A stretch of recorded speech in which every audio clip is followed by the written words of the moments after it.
faculty on the spot, but any faculty who wishes to come up and tell just a little bit about what you did in class. You don't have to. The ones who know who are coming, they know who they are because they're the ones who are presenting the boards. But if you want to, this is your chance. I never would want to say that I did not give you the opportunity, but you do not have to. Other than Mr. Martin, who's going to talk about posters. Is there anyone? And it's okay.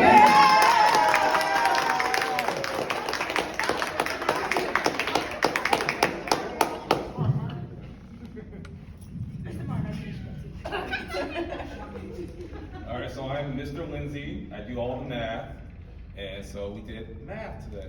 Wow.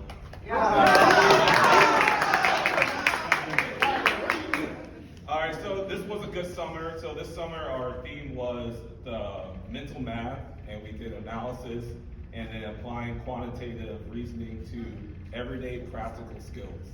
So our everyday practical skill that we went over was budgeting. So what was budgeting?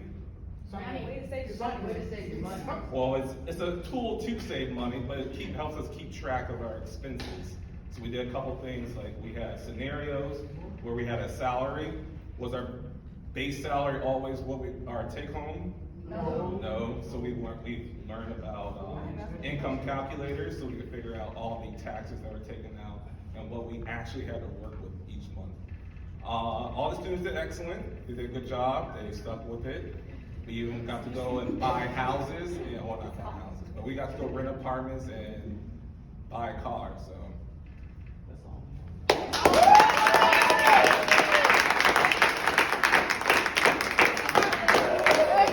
And everyone should go to College Park.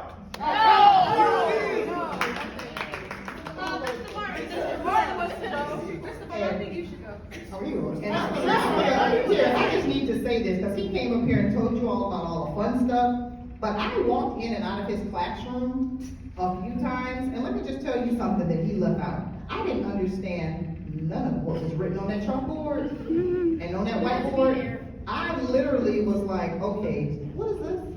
All this math, you know, the type you see stretched all across the board and all these equations, that's the stuff he was teaching this summer that he just left out. Yeah. Anybody else? He said about that college test.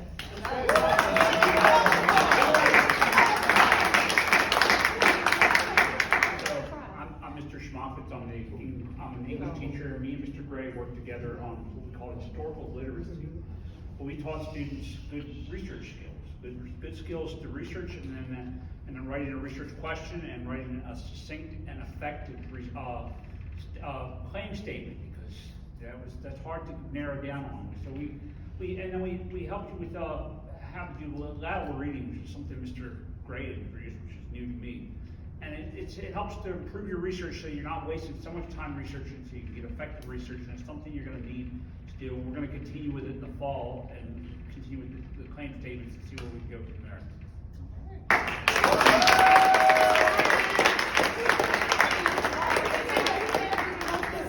He made us do the most work, so we should. Right. All right, and the one that you all have been waiting for.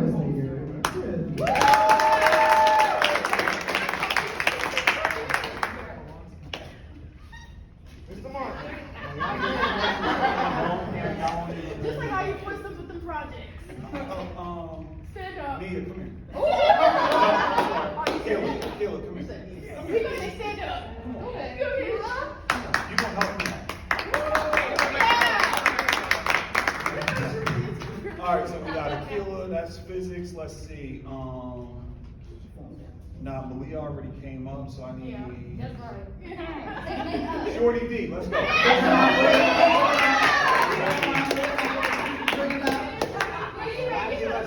gonna live that name forever now. Yeah, I need one for careers. I need Oh, you gotta get where did she cut her You know what? Yeah, we're gonna do Morgan because she was.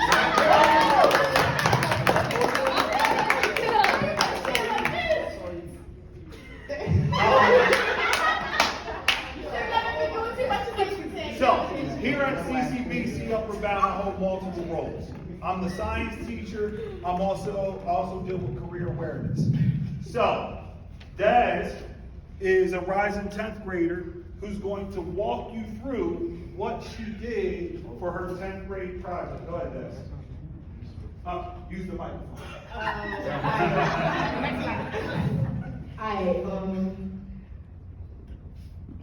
So hold on. But you know what? I'll ask you questions. What does potable mean? What does potable mean? Oh, shorty,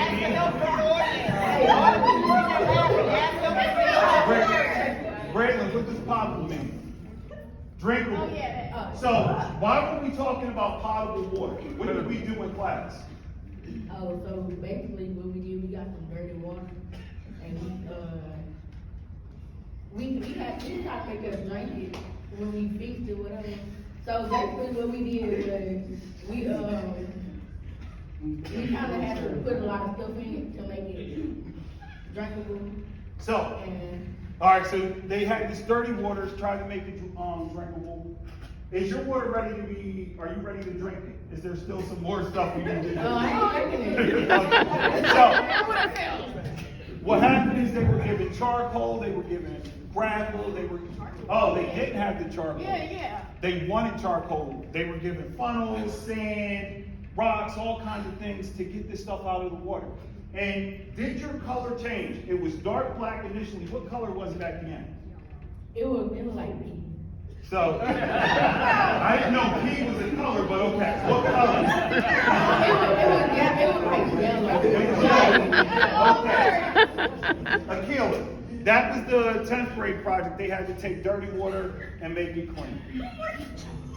The juniors and seniors studied kinematics. They had to bring in CDs, and I know some parents might have got upset. Some kids said, I can't take my parents' CDs. They still listen to them. Go ahead and tell everybody what you did with the CDs. So basically we use the CDs to make like a card, and we use CDs, popsicle sticks, rubber bands, and I think that was it, right? And a block cap. And a bottle cap to make a card, basically. And so what were the two things you were studying with the card? What were your questions? Mainly we were studying, mainly we had to figure out how to not use too much friction, but use enough. And we learned a lot about kinetic energy too. Okay. And how far did your car go down the hallway? Do you remember? I don't remember the number, but I can say that it didn't go far, but it didn't it wasn't short distance either. Okay. All right. Yeah, it's been going on the whole time. All right, and then the last thing, in careers. Kids all the time, when we talk about careers, we wanted them to look at themselves. So they started and they did 5 inventories. And all right, they did 5 inventories. Well, Morgan only did 3, but Morgan wasn't here all the time because Morgan was doing 2 things. Morgan was also taking college classes here at CCBC, so she missed some of the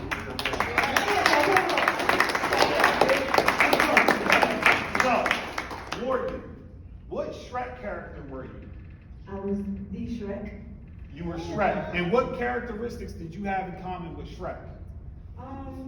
Moody, but I'm different from people. So if somebody's doing something, I'll try to do the other thing just to stand out. Be different. And what job did you think would be a good fit for that characteristic? I said an attorney, because as an attorney, you're working against the prosecution, or you're a prosecutor, you're working against the defense. So you have to be different. You can't use the same tactics that everybody else uses, because it's going to be played out eventually. So you have to come up with your own strategies to win your case. Okay. What Avengers character were you? I was Hulk. And what characteristics do you share with Hulk? I'm very stuck up, I'd say. But You sure are. thank you, baby. And I really care for my friends and family. I'm really reliable when it comes down to it. So. And what job did you think related to your characteristics as Hulk? I said athletic trainer, exercise science, something in exercise science. Okay. What do you value? Do you want me to name all 5? No, you can name your top 2 if you want. I said family and health. Family and health. And what, based off of those values, what job was a good job for you? I said post-secondary academic advisor. Okay. Because many students are like first generation college students, and they don't have anybody in their family that can really support them or give them any advice. So I think an academic advisor would be best for that, because they value family and they know the importance of family and how they know how a first generation college student would feel not having any family after them graduated college. Okay, and right now, this is where I'm gonna pause and tell you something about like the whole group. Most of the classes, number one thing they valued, it was one of two things: financial security or money. Those were the two things they valued. So but we had a question for that, which we're about to get to. What was your learning style? I'm a visual learner. And what career, based on, or what job do you think would lead to being a visual learner? And if you don't know, it's okay, because I know you weren't here for all the classes. I didn't know that one. Okay, and then the last one, the last thing they had to focus on during our 3 weeks. If money was no option, and we watched the video about it, we had a deep conversation. If money was no option, what would you do for a job? If money was no option, Morgan, what would you do? And I'd be at home, honestly, but if I had to choose a job. now, what would you do? Money was no option. You could do whatever. If you wanted to be an artist, what would you do? Anything you want. I wanna hear this from all three of them. Okay. I think, dang, that's hard. I'd be a lawyer still, a lawyer or a Because nurse. you still want to argue? Yeah. Oh, yeah, you know I'm good at arguing. All right, Dad. If money was no option, what you want to do? I need money. You need, but money's no option. You can do whatever you want. You don't have to worry about paying bills at all. So hold on, Paul. Shorty D, you can't think of nothing? I'll be around. She was talking about rapping in class. Yes, she was here. Okay. And Akila, if money was no option. If money was no option, I would still want to be a forensic scientist.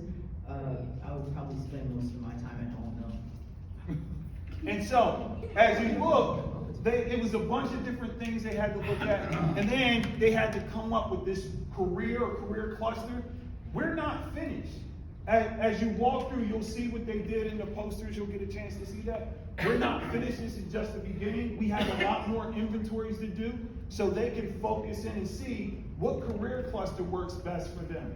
I do this because it is a calling for me. I enjoy being here, and I know that there's been a lot of change, but I come back because I enjoy my time I get to spend with the kids. And as always, I'm gonna leave you with this: a smile a day makes all your troubles go away. Please have a safe and wonderful day.